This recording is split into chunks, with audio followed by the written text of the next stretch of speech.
Assalamu alaikum, everyone. Uh, Thank you all for attending our session on backbiting. We'll just get started within 2 minutes. So if everyone could just settle down and get ready.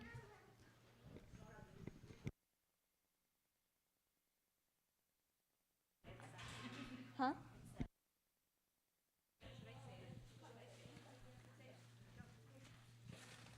Actually, we're going to start off with getting some food. So if you guys want to just take 5 minutes to get food, and then after that, we'll get started.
Um, can I have a loud salawat, please?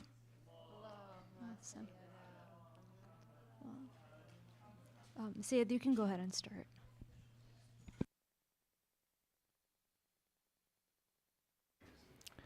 إن الله وملائكته يصلون على النبي يا أيها الذين آمنوا صلوا عليه وسلموا تسليما.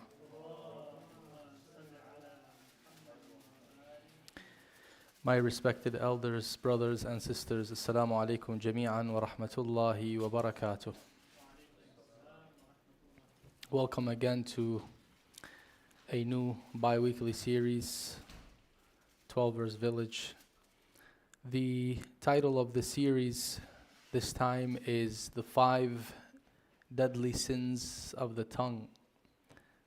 Now the deadly sins of the tongue are not 5, they're more. But we chose the 5 more, or the 5 most common and dangerous sins of the tongue that we are commanded by Allah subhanahu wa ta'ala and His Messenger and the Ahlul Bayt alayhim salam to avoid.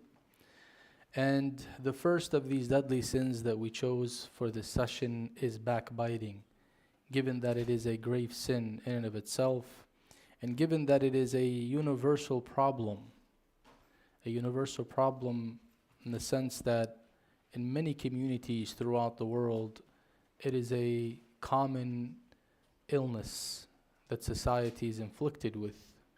And rarely do people monitor themselves to avoid this deadly sin and this deadly vice.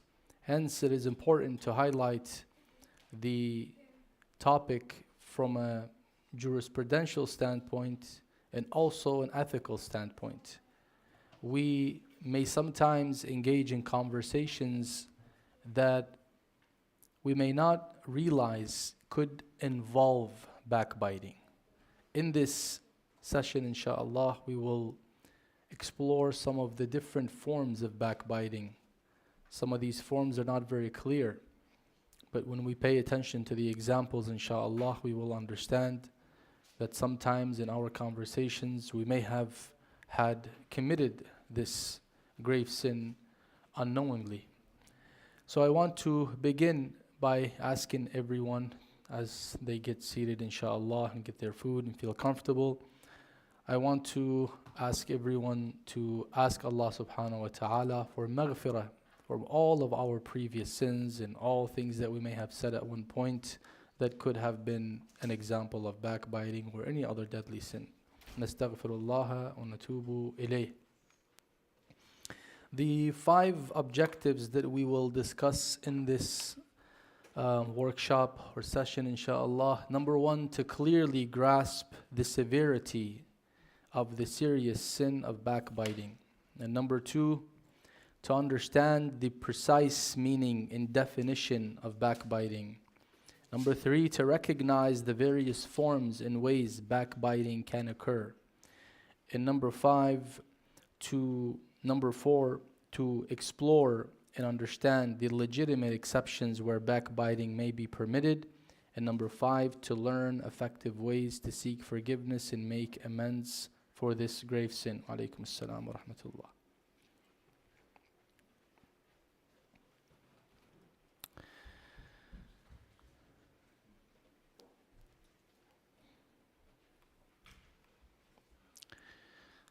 I want us to reflect on this holy verse for a little bit. Just look at it, think about it. Also reflect on the image. This image was purposely chosen. This is the least disgusting image. There could be much more disgusting images that illustrate the heinous crime, the detrimental vice and sin of backbiting. What does Allah subhanahu wa ta'ala say in this holy verse? Now this holy verse is not complete. This is part of a verse, part of a longer verse. The part that we are interested in highlighting is this part. أعوذ بالله من الشيطان الرجيم بسم الله الرحمن الرحيم ولا يغتب بعضكم بعضا. Let not or do not let any of you backbite against one another. Do not backbite each other. أيحب أحدكم أن يأكل لحم أخيه ميتا فكرهتموه. Would one of you like to eat the flesh of his brother when dead? You would detest it. Al-Hujurat, chapter 19, verse 12. If we see the image, these two people are stabbing that third person and trying to eat from his flesh. As that dead person lies between them, they are cutting and eating his flesh. This is a simple example of this detrimental vice of ghibah. Before getting into the jurisprudential aspects of backbiting, it is crucial, it is vital, it is of high importance that we tell ourselves that this sin is not a sin that we take lightly. All sins must be avoided, but especially this sin, the sin of backbiting. It is a very, very ugly sin. Rasulullah Muhammad sallallahu alayhi wa alihi,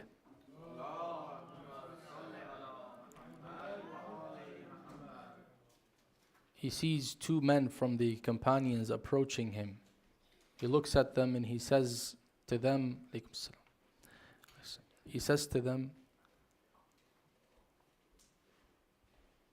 what have you eaten this morning? He said, Ya Rasulullah, we haven't ate anything. We came to you for breakfast. We're hungry. Says, no, what's this flesh between your teeth? You've eaten meat. He said, there's no flesh. We can't see anything. We haven't eaten anything. He says, did you backbite against your brother Salman al-Muhammadi al-Farisi? They were with him that night, and when he was sleeping, they started to make fun of his sleep and backbite against Salman. This was seen by the Holy Prophet according to this riwayah. The image that they were not able to see, others were not able to see, Rasulullah with his foresight, with his basira, was able to see that. Alaykum as-salam wa rahmatullah. He was able to see that very, very nasty image of backbiting. We call this the image of the deed. Every deed has an image. It has a malakuti image, an image that cannot be seen with our physical senses, an image that is seen with basira, an image that is seen by those who Allah subhanahu wa ta'ala has given the ability to see beyond the curtain of ghaib, beyond the hijab and the barrier of ghaib. ولا يغتب بعضكم بعضا أيحب أحدكم أن يأكل لحم أخيه ميتا فكرهتموه. So the vice and the deadly sin of ghiba is worthy of our serious intent to remove this sin and make it a priority that this sin is not to be committed, and when committed, not to be taken easy. Inshallah, let us go on to learn the definition of ghiba. Why is the definition so important? Definition is important for two reasons. Reason number one is so that we understand when we talk, when we speak, when we write, when we text, what is considered backbiting and what is not. And number two, so that we do not accuse others when they speak that they are backbiting. Because sometimes we don't know the definition. We assume every talk that mentions the name of a person and some of their qualities is backbiting. But that is not always the case. That is not always the case. Let us look at the definition according to His Eminence, Sayyid Ali al-Husayni al-Sistani, which is derived from a through a collective approach by the ahadith. So he would look at the ahadith, dissect the ahadith, analyze the ahadith, and this is the final conclusion or the final definition that he arrived at. It is to reveal a hidden defect about a specified absent believer to another person. In every word there is a condition. Number one, to reveal. You're revealing something. Number two, a hidden defect. Number three, a specified absent believer. Not just any believer, a specific believer who is not present, who is absent, and then to another person. So if all the entire sentence is true except the last phrase, another person is not there, then it's not ghiba. Somebody's sitting in the bathroom, nobody can hear them, and they're bashing someone else. That's not ghiba. Why? Because there's nobody listening to them. Somebody sits and writes an entire journal about someone else, bashing them, mentioning their flaws, but nobody's reading that paper, and nobody's listening to them. They take that paper, they tear it into pieces, and they throw it in the recycling bin. Is that considered ghiba? No. Why? Because nobody is listening to it. Nobody's going to read it. Nobody's going to see it. So ghiba, to reveal a hidden defect about a specified absent believer to another person. This defect can be in their body, their physical body. For example, there's a hidden birthmark that nobody has seen. You are able to see it. Going to others and telling them, I saw this on so-and-so's hand or whatnot, is revealing a defect. Say, but this is a birthmark. That's not something they should be worrying about. True. But because it's a defect, and they intentionally hid it and they don't want to expose it to others, that means it needs to be respected. It cannot be exposed. 2, lineage, from father, grandfather, both sides. The grandfather of so-and-so was a thief. Something I didn't know, this is new information. That is ghiba. Why? Because although we don't know the grandfather, but it's ghiba in the case of the person who we are talking about. We don't know the grandfather. We say the grandfather of so-and-so. That means so-and-so has a problem in his lineage. His lineage involves a person who's a thief.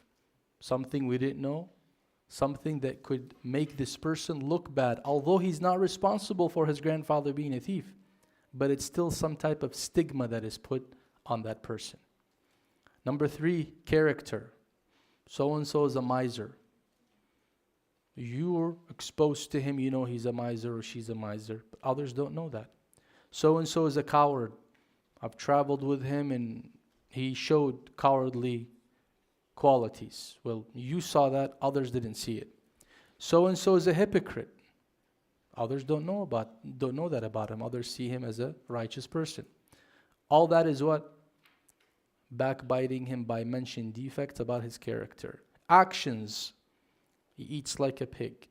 Well, that's a defect in his actions. The way he eats is, very bad. The way he walks, the way he talks. Again, something that is not visible to others, something that is not clear to others. That is backbiting against his actions. What else? Speech. He talks nonsense. He talks too much. His words don't make sense. His expressions are very foolish. That is defects in his speech. Religiosity. He doesn't pray on time. He's always delaying his salah. He doesn't pay his khums. He doesn't care about his wajibat. Then his worldly affairs. Man, he's a failure. Every class he took in school, he failed. Every work he got fired from. These are worldly affairs, but they're defects. These are defects in the worldly affairs of that person. Anything else that is concealed and is considered a defect cannot be revealed about a mu'min to another person. And if it is revealed, it is what? It is considered ghiba. What if I got a waiver from the person I'm talking about? I went to him and he signed a waiver. He says, you can talk about me as much as you want. Does that work? No, it doesn't. It still remains unlawful. Ghiba has 2 rights. The right of the person and the right of Allah subhanahu wa ta'ala. Just because so-and-so is your best friend and they say, look man, if you feel like having fun, talk about me wherever you go, that doesn't mean that you're no longer at sin for mentioning these faults, because it remains to be ghiba and the right of Allah subhanahu wa ta'ala. Let's look at the forms of backbiting. There is explicit, either spoken or written. There is implicit, spoken or written. There is explicit jester and implicit jester. These are some of the hidden forms of backbiting that we may not pay attention to. For example, the very clear and explicit, Mr. Y lies a lot to the extent that his lies are more than his breaths. This is a clear ghiba because we are saying this person has this problem. He's a liar. Miss W is very kind and sweet only if she stopped abusing her husband. Well, nobody knows that, and now we have revealed a defect about this lady. So you see here, the first one is explicit, either written in a text sent to someone or spoken. Then we have the implicit, and this is a very dangerous form, the implicit. Implicit, whether it's spoken or not. For example, somebody mentions a name in front of me, and we're sitting and having a conversation, and you mention Jay. Oh, Jay, may Allah conceal our faults. That's it. That's all I said. As soon as you said Jay, may Allah conceal our faults. This is a dua. Yeah, but this dua implies something. Why did you say this dua when Jay was mentioned? You're hinting that J has flaws and faults. Those who think they're pious will never explicitly do ghiba like that. Their ghiba usually is implicit. Of course, they're not paying attention to it, but because they think that ghiba is to mention the flaw explicitly, they don't know that implying it is a problem as well. So they fall in the implication issue or in the implication trap. Or for example, you mention Mrs. So-and-so, and the person says, I don't want to talk about her right now. We do not need more sins added to our records of deeds. Did she or he reveal anything about her? No, but she revealed so much. It's implied.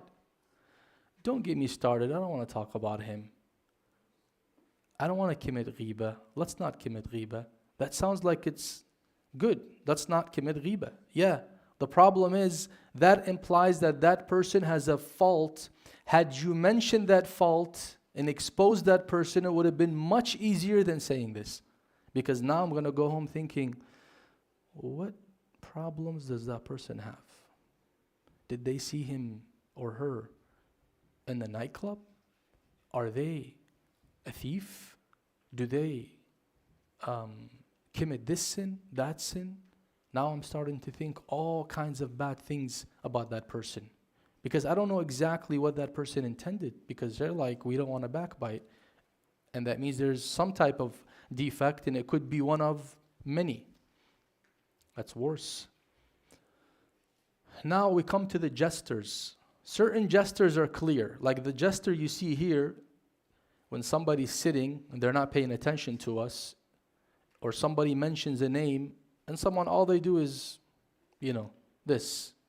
This is explicitly that this person is insane or crazy and whatnot. But then there's an implied one, rolling the eyes up. That implies many things. Why did you roll your eyes when that name was mentioned? It could mean so many things. So many things. So these are forms of backbiting that sometimes are not paid, people do not pay attention to. People assume that it is not considered to be backbiting. We talked about the definition, the forms, and now the open sinner. Are there exceptions to backbiting? When is backbiting permissible? In other words, when is mentioning the faults of others permissible? In Islam, we have a principle called conflicting priorities. Whenever there are conflicting priorities, you need to give preference to the more important over the less important.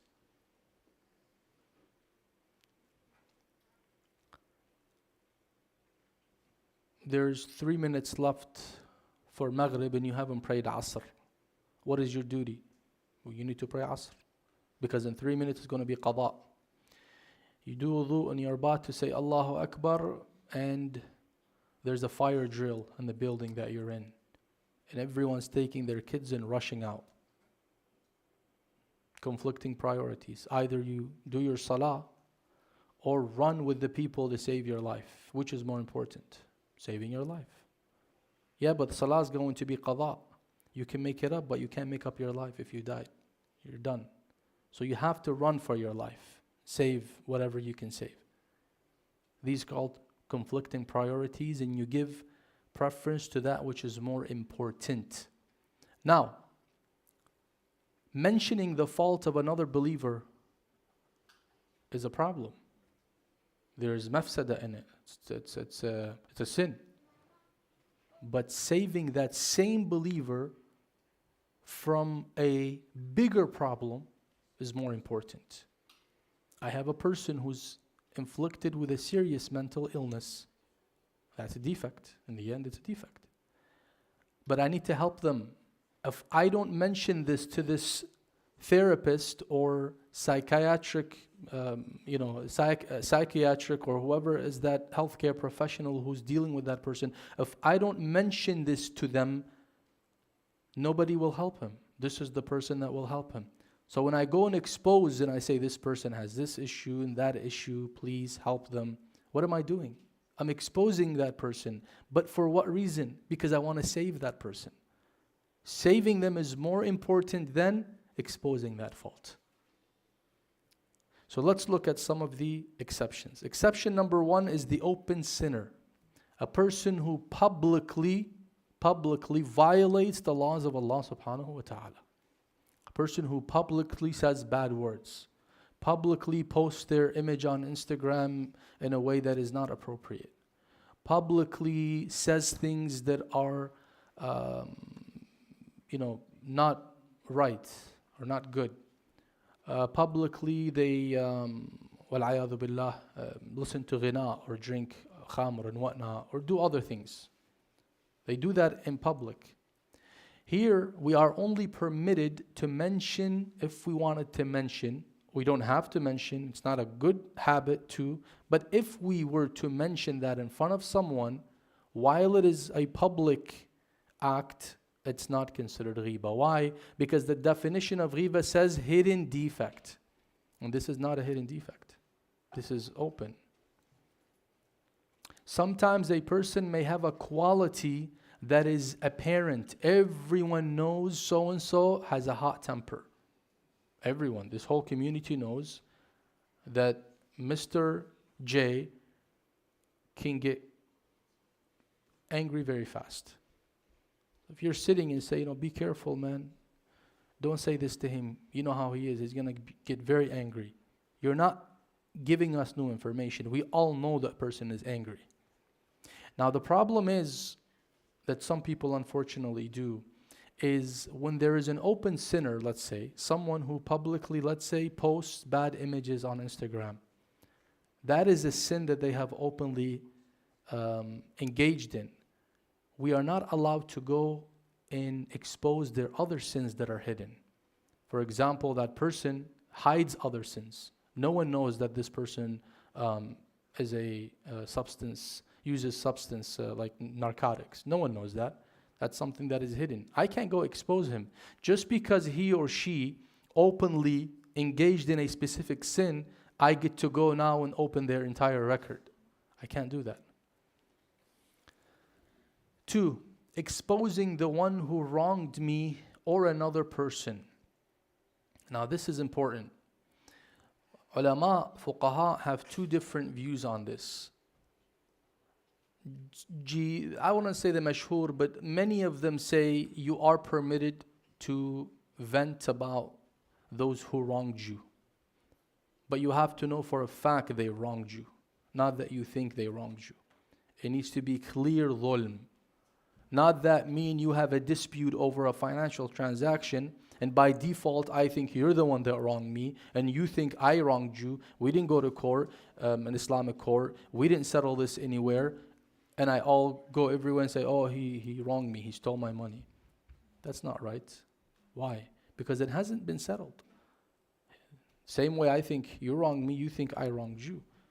So when there's a dispute and it's not clear, not settled, we should not go and say that this other person wronged me when there's no final say or final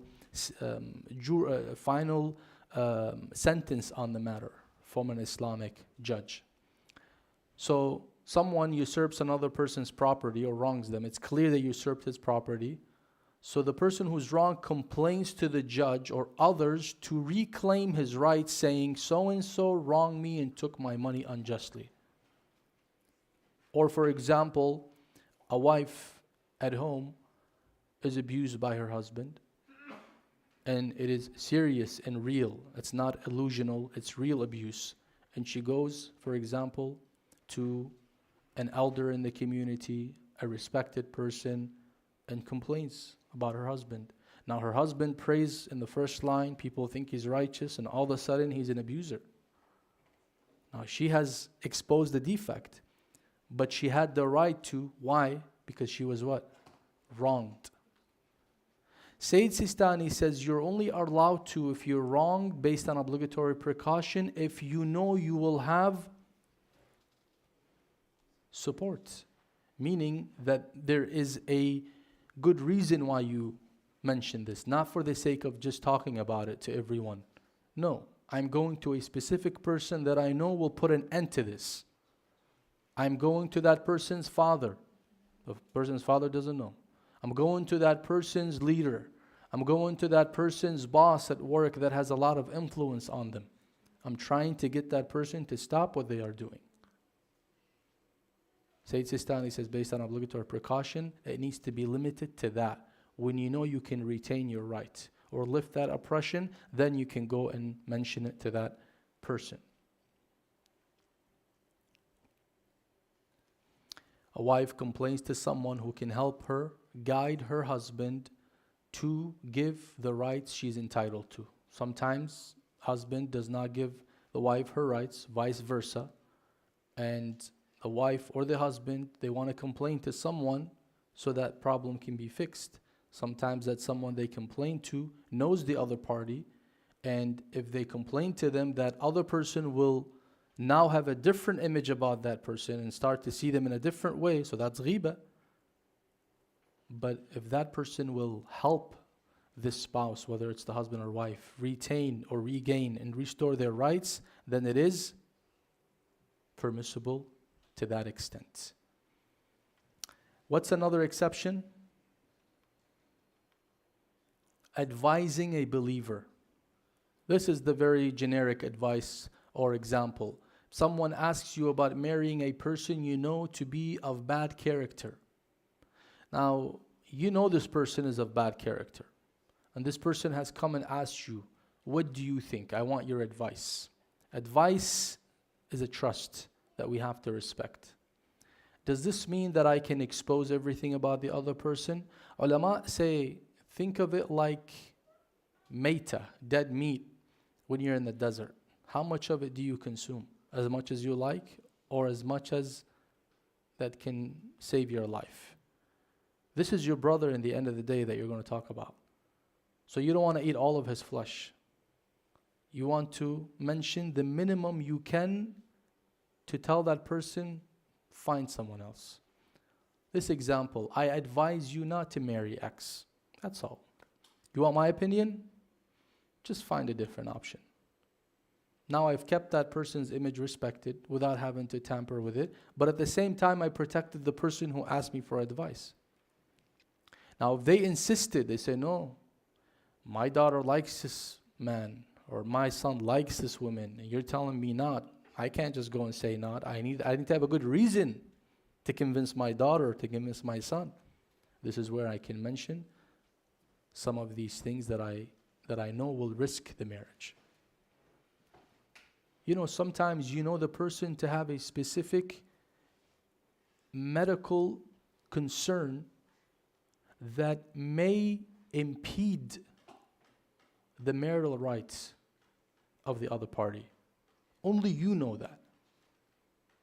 How? Allah knows, you know. Maybe you were their doctor. Maybe they had that problem in the past and they have told you about it. But this person comes presenting themselves that they don't have that problem. And the other person came and asked you for advice. You can't say, well, you know, this nobody knows about it, let them get married and, you know, they'll figure it out. No. You have now done them what we call khiyanatul amana. You've betrayed them. They said, I want your advice, your sincere advice. Of course, if you know.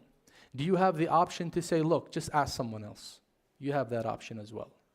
Because some people say, I don't want to mention and give a statement. Why? They say, I'm afraid if I give a statement, that same person who asked me for advice is going to go to that person and said, I mentioned this about them. Because unfortunately in society, sometimes you do have to deal with fools.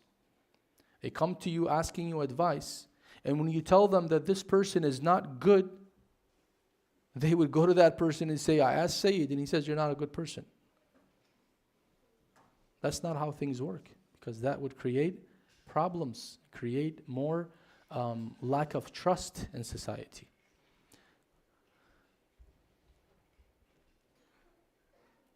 You may even warn without being asked if refraining from doing so would cause serious harm. This person didn't come and ask you. You found out he's about to get into a business transaction with a thief. The thief is a crook that only you know, and he has come to a very nice community member, mu'min, brother or sister, and convinced them to enter into a business with them, and you know for a fact they're going to take their money. You're not going to be like, well, he didn't ask for my advice. Here you have the right as a mu'min who cares about his other mu'min brother to go to save them from that crook. Say, yeah, but that crook is also from the community, and he has a long beard and he prays namaz, ishab and whatnot. What is more important is saving that brother from this crook who is about to take their wealth. Number 4, preventing a wrongdoer from sin. You see a young man spending time with corrupt companions, committing sins, and you go tell his brother or father. Now you're exposing that child. His father, his brother, his uncle, his mother, they don't know. You're his friend in school, and you saw him hanging out with people and doing wrong things. You're saying, if I go and tell his parents, I'm going to expose his faults. And that's ghibah. It is ghibah, but it's an exception. Why? Because you're trying to protect that other person. You know, if you told his father, brother, friend, whoever has influence on them, they will help them and they will protect them from these bad behaviors. So now by exposing them, you're doing what? You're actually helping them. You're not intentionally trying to expose them. 5, protecting the religion. A person spreads deviant ideas that cast doubts about the 12th Imam. You know, the speaker mentions certain things that create doubts about our 12th Imam. On the minbar, they're hinting or making statements that infuse doubts in the hearts of mu'mineen about our beloved 12th Imam alayhi salam. But the speaker is generally appearing to be a pious person and whatnot, but doubts in the hearts of mu'mineen. Here you have a responsibility to protect the iman and the aqeedah of mu'mineen and to protect the religion by telling people, be careful of this person. He is misleading you. Say, but how can I talk about this Maulana or the Sayyid or the Sheikh or the speaker? That's backbiting if I said be careful of him. Yes, but what is more important than his dignity and his honor is the honor of religion, the honor of Islam. When you have no way of protecting people from that person except by mentioning to people, be careful, this person is a deviant, then you need to do so. 6, protecting the one spoken about from harm. Remember the example I mentioned? For instance, you see someone about to deal with a known crook, I just mentioned that earlier, and you tell him, be careful of so-and-so. He cheats people and steals their money. Now, protecting the one spoken about from harm. This one, I think we have, this was misplaced. This was not supposed to be the example in that one. Protecting the one spoken about from harm is the example where the person is about to do something wrong or has a deficiency that will cause them a detrimental outcome, and you want to save them from it, so you go and you expose them to others. So that was accidentally put there. That was the not the right example. 7, refuting false statements such that it exposes the flaws of the person who made the statements. This is a scholar, for example, Scholar X. He criticizes a statement made on the pulpit by another scholar. He's not criticizing the scholar like in the number 5. He's just talking about the statement. He says the person, the statement mentioned by this person is flawed. This statement or that idea is wrong. Now when you say wrong and flawed, that implies that what? That the speaker did not think or understand or has an issue in his understanding. So that it implies and it entails exposing a defect in that person or the way they think. Ulama say this is permissible also. Why? Because you are protecting and preserving the ideas of Muslims, the Islamic belief system, the ideology in Islam, by saying that these ideas do not represent Islam, and that the conclusion this person arrived at is flawed for this reason and that reason and that reason. You're trying to prevent and protect people from falling for these wrong ideas, even if it is at the cost of entailing that this person who is presenting these ideas has issues in his understanding or logic. You know, sometimes you find ulama, when they criticize a statement by another alim, and it's a serious statement, they say, for example, this is a sign of weakness of aql. Now, weakness of aql is a defect. You say somebody's weak. Or a sign of a twisted logic. Well, that's a defect. But they're saying that in order to protect the mu'mineen from falling for these wrong ideas and wrong beliefs. What do we do when a person commits this sin? When I, as a person, committed this sin, what is my duty to remedy this? Number one, upon committing this sin, one must repent and feel remorse. That's not something to take lightly. Number two, based on a recommended precaution, one should seek forgiveness from the one who was backbitten if doing so does not cause harm or danger. Now, this is conditional. Is it wajib? It's not wajib. It's based on a recommended precaution. But it's conditional, meaning if you know that telling so-and-so, I want you to forgive me because I talked about you, will create a bigger problem, because that person is going to want to know what you said exactly. And when they hear that, they'll start to have bad feelings towards you. They may start to take you as an enemy, or they will find it difficult to even forgive you. Then don't mention it to them. Just seek istighfar. Your other option, if you don't want to confront the person, is to seek istighfar for the one who you have talked about. You say, Allahumma maghfir to so-and-so that I have talked about. Now, sometimes it requires another step. If I went and mentioned this flaw in front of someone, and this created a problem for that person, and I am able to fix that problem, I need to take that other step so that I can fix that problem. Now, Dua Yawm al-Ithnain by Imam Zayn al-Abidin al-Sahif al-Sajjadiyya is a beautiful dua. In the last section, it talks about asking Allah to guide the hearts of those who we have backbitten to do what? To forgive us. Allahumma wa as'aluka fi madhalimi ibadika indi فأيما عبد من عبيدك أو أمة من إمائك كانت له قبلي مظلمة ظلمتها إياه في نفسه أو ماله أو عرضه أو غيبة اغتبته بها. And Ya Allah, I ask you for all these grievances, whomever I have somehow wronged in their wealth and I could not restore it to them, or I have wronged them by mentioning their defects in front of others. Ya Allah, you have full control over the hearts, so guide that person's heart to forgive me.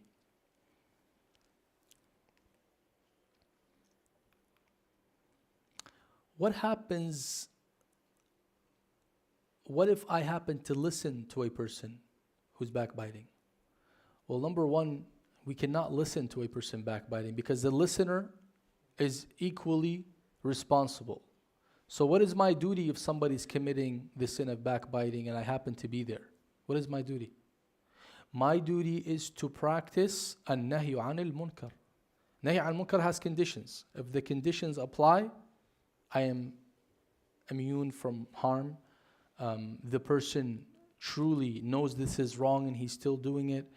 There's 4 conditions or 5 that we can discuss at a later point regarding the amr bil ma'ruf and nahy al munkar. When these conditions apply, then I need to practice my duty. His Eminence Sayyid Sistani says, even if the conditions don't apply, you still have to express your dissatisfaction, whether it is through a gesture, whether it's through walking out, whether it is turning your face. Somehow you're showing that you're not happy with what is being said. Additionally, based on a recommended precaution, the listener should support the one that is being backbitten and defend him, as long as doing so does not entail harm or danger. If you're able to defend and say, look, we can't be talking about this person. This person, for example, was going through a rough time, and that's why maybe he did this. Let's give him a benefit of the doubt. Let's try to help the person as opposed to talking about them, and so on and so forth. What if I do not know for sure the person has committed forbidden backbiting? This is important. Here I have someone in front of me who is doing what? Who's talking about someone else, but I'm not sure he's actually backbiting. And I'm not sure that he may have an exception. Maybe he was wronged by that person. I'm not sure. He thinks he was wronged, but I'm not sure truly he was wronged or he's just assuming that he was wronged. If you're not sure, certain this is indeed ghiba, backbiting, then you cannot tell him, hey, what are you doing? You need to stop backbiting. Because now you're going to insult him by saying that. Because you haven't yet established that the person is actually backbiting. Yes, it is better that he finds a middle solution, such as changing the subject or giving general advice about pardoning others and giving them the benefit of the doubt. With that, we end the session on backbiting, inshallah, and open the floor to your questions, reflections, and comments. Let's do that after a loud salawat ala Muhammad wa ali Muhammad.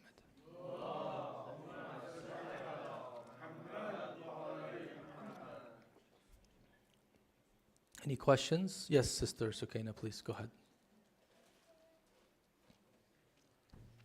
I was just going to say we can take a 5-minute break and then we can start with the question. So if you guys want to just take a 5-minute break. As you say, inshallah. Oh.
Can I ask everybody to please come back to their chairs and we'll get started with the Q&A. Yeah.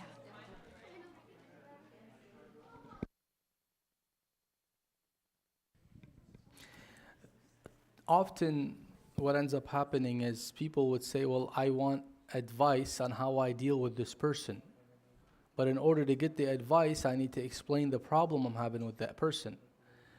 The solution is not mentioning that person's name or the identity. See, if I go, let's say, to a therapist or a person that is trying to help me deal with a problem, I don't have to mention who this is about. I can always say that I am going through this trouble with a person in my life. I don't even have to say it's my spouse if they know my spouse, for example. I don't have to say it's my father if they know my father, for example. I'm just going to say someone I'm dealing with, they're doing this 1, 2, 3, 4. How do I deal with that? So really that should be the approach, not to mention. Now if it came down to that there's no other way to fix the problem except by mentioning these things and identifying the person, which is rare that you have to identify the personality of the person or identify the actual person, their name and who they are. If that is not necessary, then it should not be done. But if it's necessary and there's no other way to fix the problem but to mention, then that would be an exception. The second question on Slido that we have is, how do you navigate when you have friends who are being misguided through speakers that classify themselves as scholars that downplay traditional, what's that? How do you say that word? Okay. Or basically, if you have scholars who are getting ijtihad. Given their own ijtihad. Yeah. So here we have to be careful, right?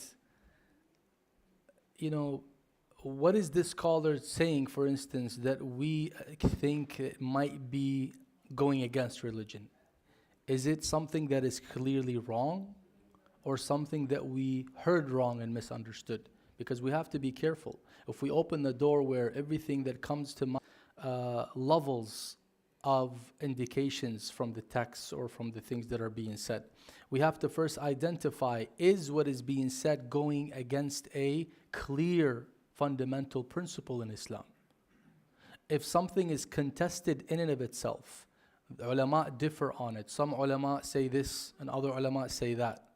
So I have to say, okay, is this speaker, for example, representing that group of ulama, that group of ulama?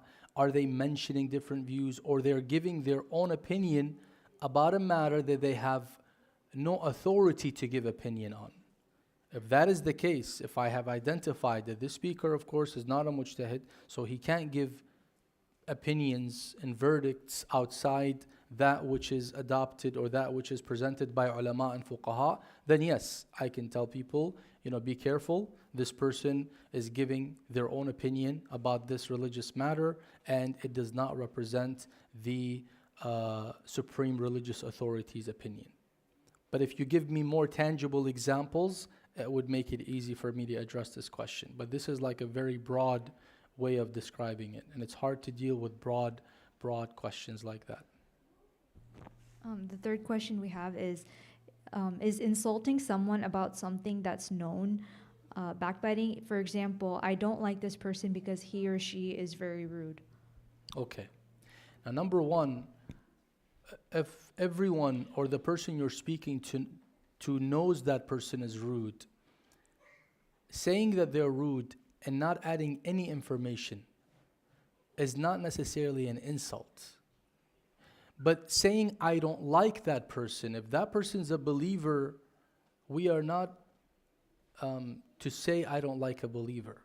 Even if we differ with that believer, even if we have problems with that believer, let's try to differentiate between the person and their actions. Instead of saying I don't like that believer, I would say I don't like the way he deals with me, how he treats me. I don't like that. I like him as a mu'min, but I don't like how he treats me. He mistreats me. I don't like how she's so rude to me, right? As opposed to I don't like her or I don't like him. Again, we're talking about a mu'min. If you're saying this about The enemy of Islam, of course, we don't like the enemies of Islam. But if it's somebody who's a mu'min, a person from the Muslim community, the mu'min community, I need to avoid saying, I don't like him, I don't like her, I hate him, I hate her. I need to change that with, I don't like the behavior, again, that the other person also knows. That would not be ghiba. But if I add, for example, some insult words to it, and I don't want to mention examples of what I mean, by adding certain negative words to describe that person in a very disrespectful way, that would be haram in the sense that it's not necessarily ghiba, but it's insulting another mu'min. Because there are two things here. There's ghiba, and then there's insulting another mu'min. So if somebody's sitting in front of me, and I start saying something about them that is insulting, is that ghiba? It's not ghiba because they're right here, but it's insulting. Insulting is haram. So if I said this XX person, and I'm using bad words to describe them, is so rude. Of course, this is what? This is a insult to that mu'min. And we cannot insult a mu'min because the mu'min has the sanctity that outweighs and that is greater than the sanctity of the Kaaba. Say, yeah, but this mu'min is not righteous, irrespective of righteousness. If they are a follower of the Ahlul Bayt, nobody's perfect. They have their defects, they have their flaws, they have their issues, but they subscribe to the Shia 12er faith. They're a mu'min. We need to keep respect for that person and not insult them and not call them certain names. Yes, we can limit it to mentioning that which is clearly apparent about them, the other person knows about as well, that they are rude. Ahsant. Another question we have is there a difference between ranting and backbiting? What is the line between them? Ranting? Yes. Can you give me an example of ranting? Like, I just don't understand the term very much. What does ranting refer to? Kind of like venting. Okay, like venting about someone? Yes. Okay, very good. Like, when I'm venting about someone, what am I saying? For example, am I mentioning things that people don't know about them that are a defect? You know, for example, I'm just saying, you know, my parents have so much appointments. I have to take them from one place to the other. It is so tiring. I'm so exhausted. I haven't yet mentioned any defect about my parents. I'm just saying I have a lot of appointments to take care of for them, and that's putting a lot of stress or pressure on me. Here I'm venting to you, but I'm not mentioning a defect. But if I said, man, this person, my relative, every day they call me and they are asking for this, they don't know how to make any decisions in life, they are so this, they are so that, and I'm tired of it. Then here what I'm doing is what? I'm exposing that person, if you know them of course. I'm exposing them and mentioning their faults, and that is ghibah. But if I'm just talking about pressures that I'm going through in dealing with that person without accusing that person of being the cause, like the example I mentioned, my parents have to see 10 doctors a day and I have to take them from one to the other. Well, that's tiring and I'm venting to you, but that's not a defect on my parents. There's nothing wrong with them having to see 10 doctors a day because they are in need of health care, right? But I'm venting to you.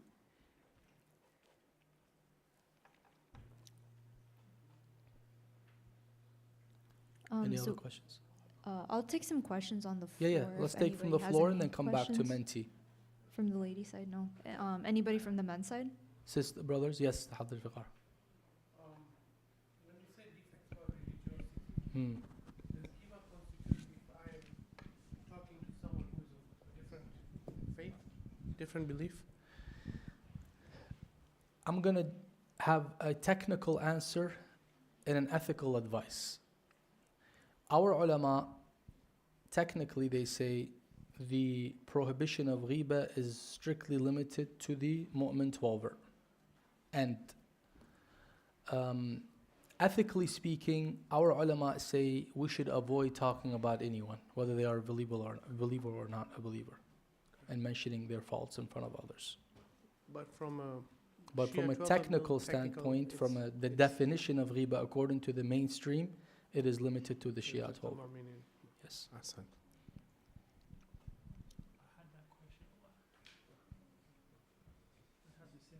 Mm.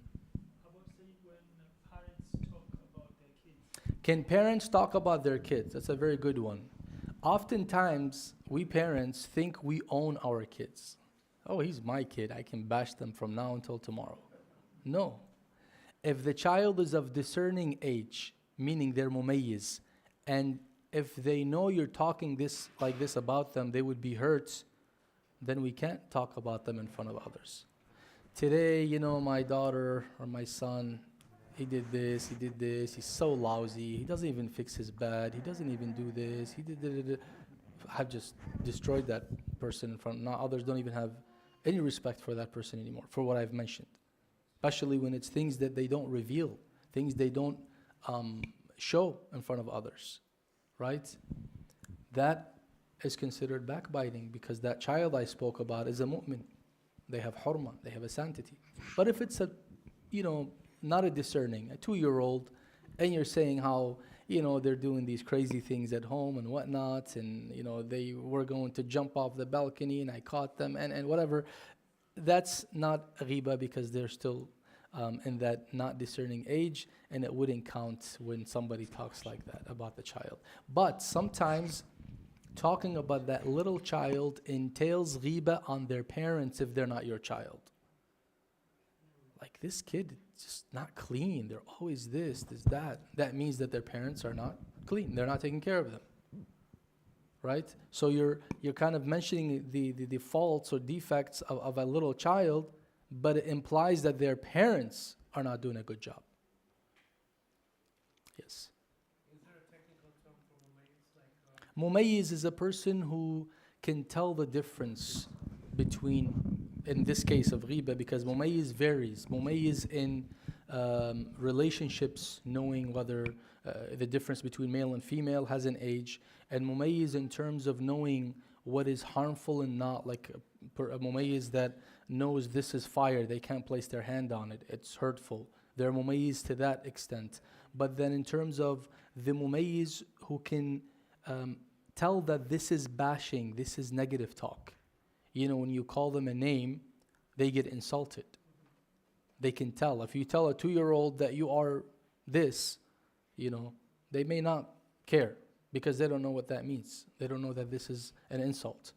But when you tell it to a 7-year-old, no, they will be hurt, and they can realize that this is an insult. So even talking between parents too?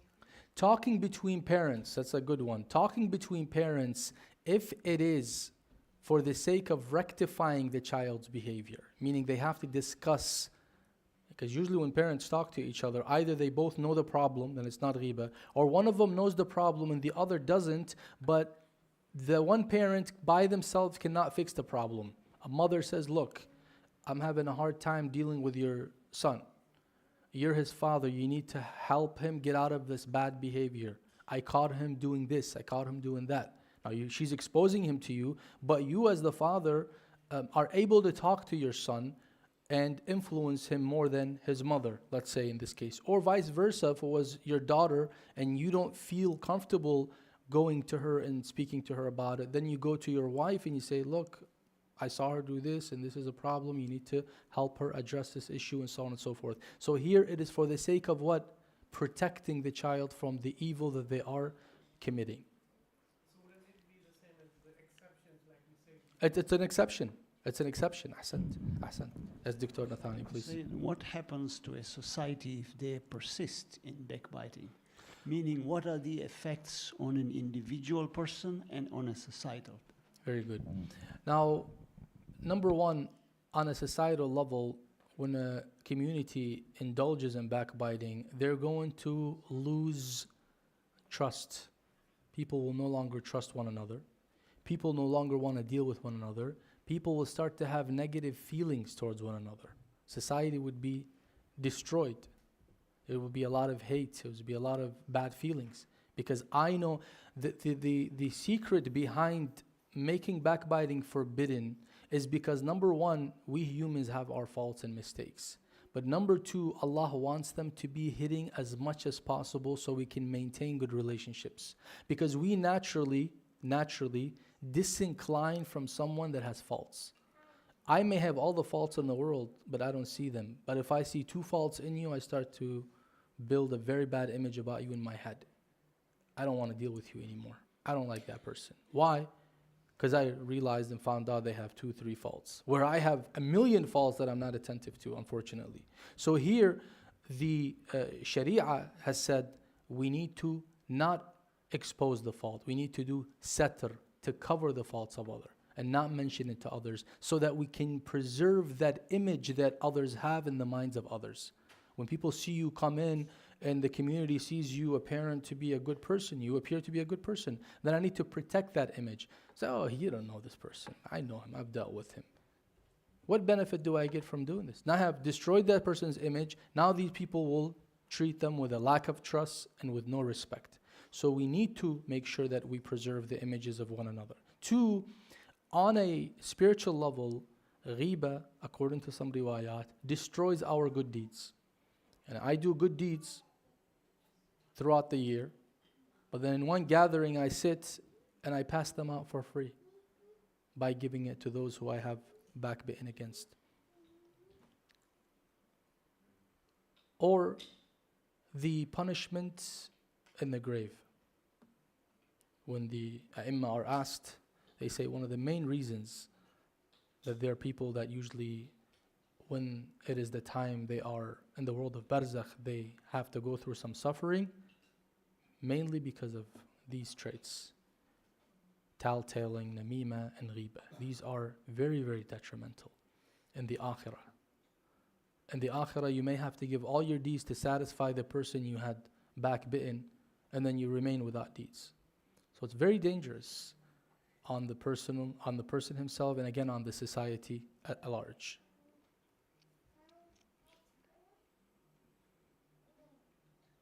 Yes, this is Sukaina, to you. Oh. Assalamu alaikum. Alaykum as-salam wa rahmatullah.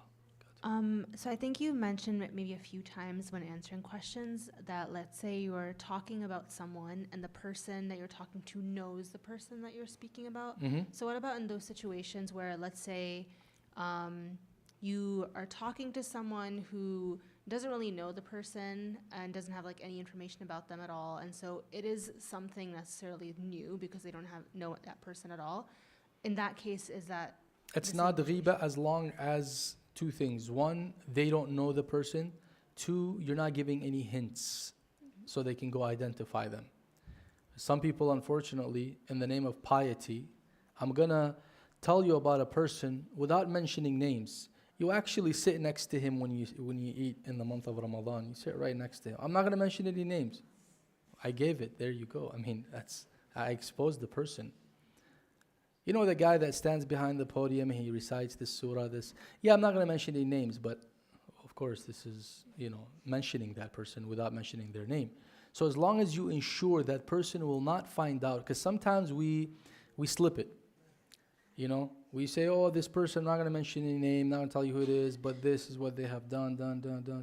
And then all of a sudden I mention something and I slip something about them, information that the other person is able to locate or identify who that person is. Then we have a big problem. So it's safer to avoid, but technically it's not considered ghiba because the listener doesn't know who you're talking about. Like for example, when you mention an anecdote, we do that on the minbar too, a lot. For instance, we said, one day I was traveling and this person in the airplane next to me did this, did that. Well, there's no way for you to know who that person is. Someone I met in the airplane that I probably would never meet again. And you don't know that person.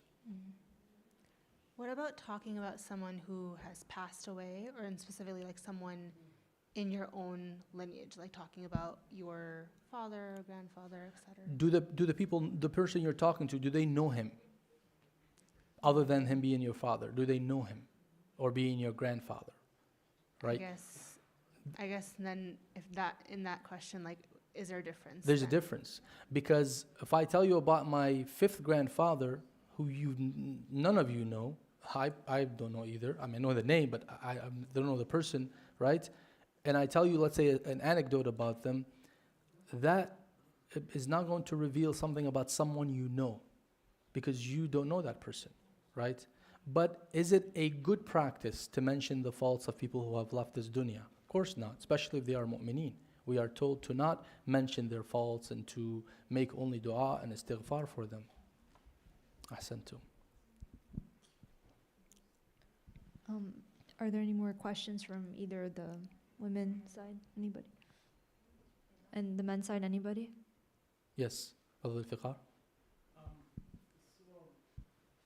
you mentioned about the defects. Hmm. Well, I didn't see any of them. And let's say you're talking about, so for example, person A and B are talking, Hmm. but A mentions that C has ulterior motives, for example, Hmm. towards this, and that is the reason he's doing so and so. So it's not necessarily talking about any of those mentioned defects, but then But you're it's going into his intentions and saying that his intentions are bad. something like that. Oh, that's of course a defect. The intentions being bad is a defect. But this is worse than ghiba. Why? Because how do you know his intention? This could be slander. Maybe he has good intentions and you assumed he has bad intentions. And that falls under buhtan. Buhtan is worse than ghiba. Buhtan is to mention something about someone that doesn't exist in them. If I said they're a liar but they're not a liar, that is buhtan. If I said they have bad intentions and they don't have bad intentions, that is buhtan. Buhtan is so bad that Allah subhanahu wa ta'ala will make it manifest in a very ugly image on the day of Qiyamah. Anyone from the brothers or sisters? If there's no more questions, we can go to our Kahoot now. Are we ready for a Kahoot? Do you not need more questions so you can master the topic for Kahoot? Because the questions are tricky. One question. Yes, Doctor, please. How, I suppose, it's tough, but if you can help, just some ideas. What tactics does shaitan use? Because this is one of those scenes that's very difficult to abolish, right? Almost every age you hear say, "Oh, I didn't say anything wrong. This is the reality." It's the reality, yeah. Whereas other scenes we avoid, we don't eat haram, for example. But this one just falls. This is to also that eating extent. haram, by the way. Right. You can't Of eat course. flesh Of course. of your brothers and sisters. So I'm Right. wondering, how does shaitan play with our minds to make us realize that this is not a big deal?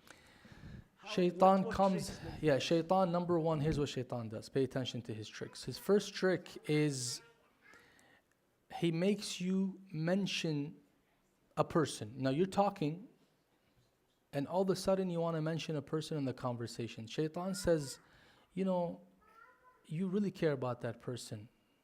Let's ask about how they're doing, what's going on. Let's just mention them.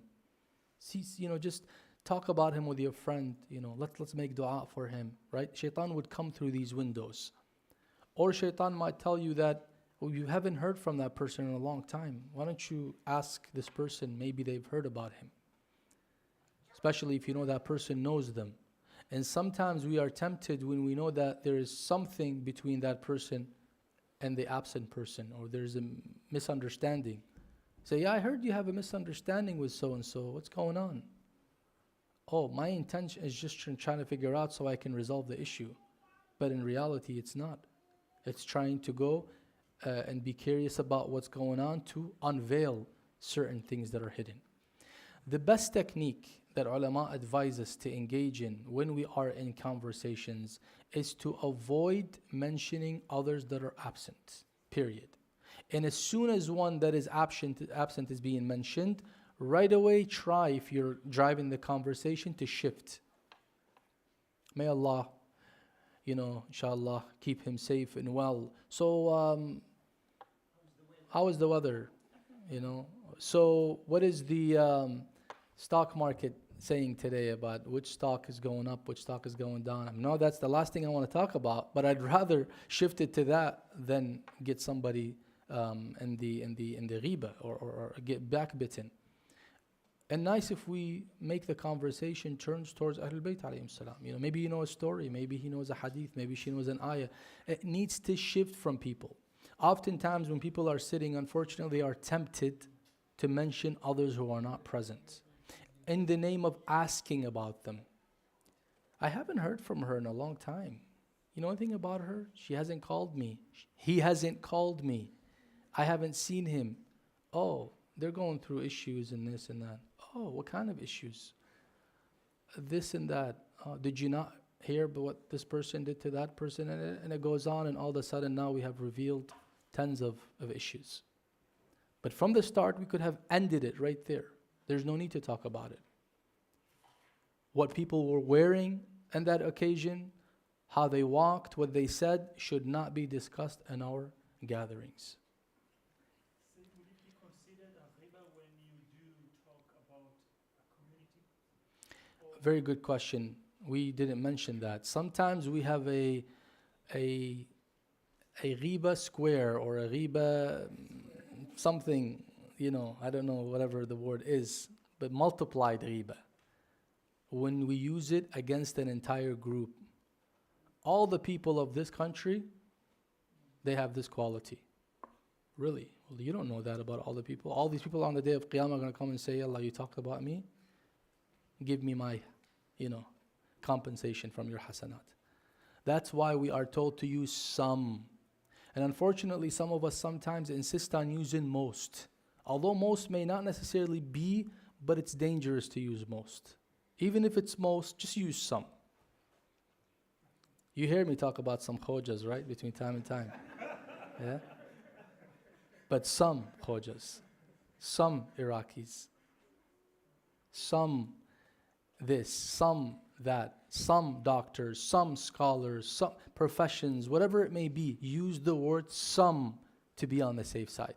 Because some, no one can generalize and say, oh, all of them are like that, or some of them are like that. And therefore, it is not ghiba at that point.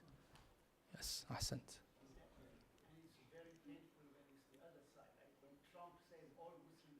Ahsant, we get offended, exactly.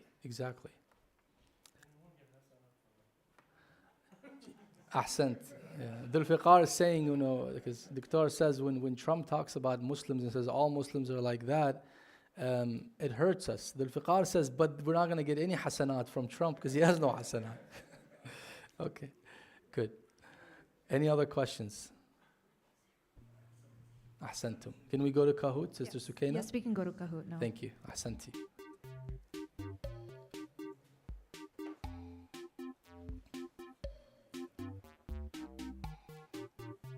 Do you want me to read the question? Or what do you prefer? Okay.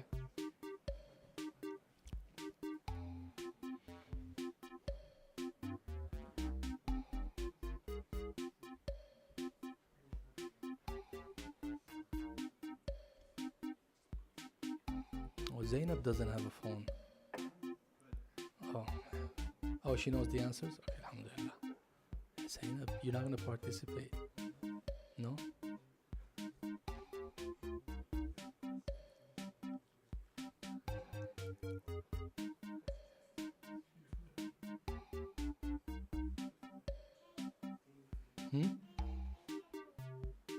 You want me to tell you? Oh, you have a question. What's your question? You want to talk about Baba? Oh, you can't do that. Yeah, but she's going to tell me things about him that I don't know. Yeah.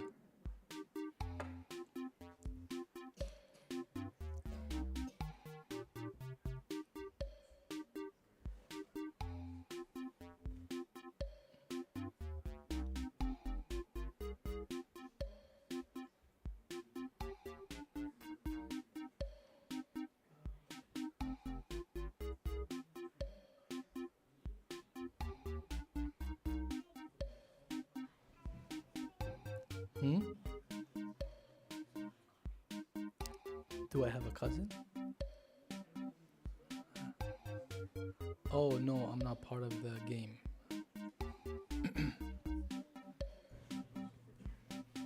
I think we can start. Okay, let's get started, inshallah. I think they have to finish, right? Or you can just press start. Yes.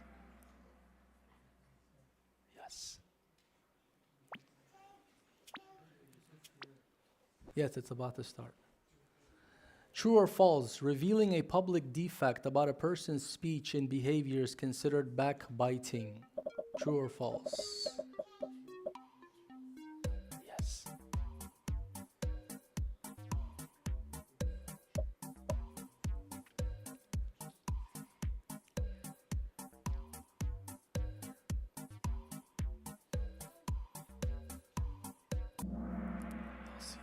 False. It's false, guys. It's false. Not true. Because it's a public defect, something that everyone knows about. If I said, for example, assuming Donald Trump is, let's say, decides to be a Muslim, and I say that he is very out of his mind, who doesn't know that, right? Everyone knows that. Yeah. Hopefully he'll change. Yes, Zainab. Sarah tells Fatima about a rumor. Fatima doesn't say anything, but she listens quietly and nods in agreement.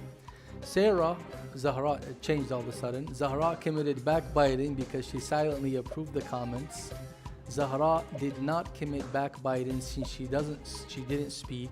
Or Zahra only sinned if the comment was false. It isn't considered backbiting because Zahra or Sarah is informing Fatima.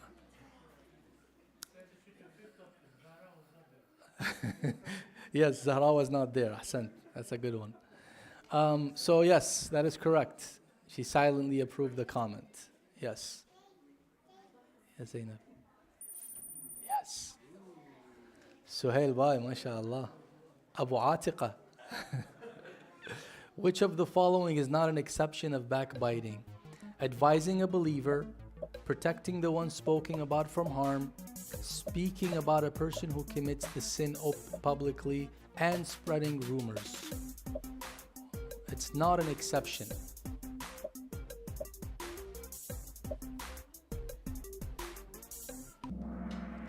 Yes, spreading rumors is not an exception. Just because you wake up in the morning or I wake up and feel like spreading rumors, that's not an exception. I don't have the right. MashaAllah, Suhail. MashaAllah. If you have one daughter and you become that smart, imagine having two. You do not need to defend or object someone if you're unsure whether they are committing forbidding backbiting.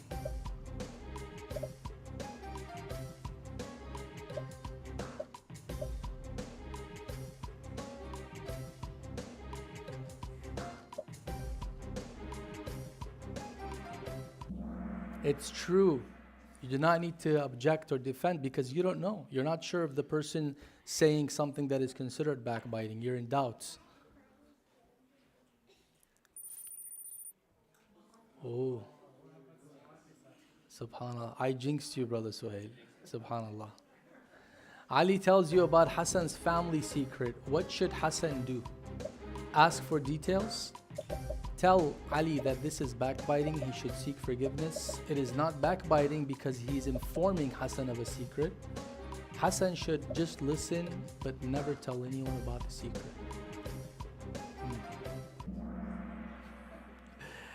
Yes, tell Ali that this is backbiting and he should seek forgiveness.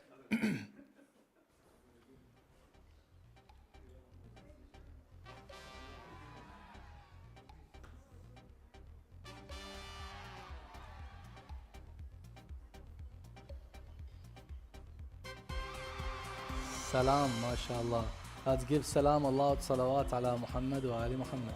Allahumma salli ala Muhammad wa ali. Another salawat for the second and third winners. Allahumma salli ala Muhammad wa ali Muhammad. Thank you very much. May Allah bless you inshallah and may Allah protect all of us from backbiting. Walhamdulillahi Rabbil Alameen. Fatiha for all of your marhumin. Bismillahir Rahmanir Rahim.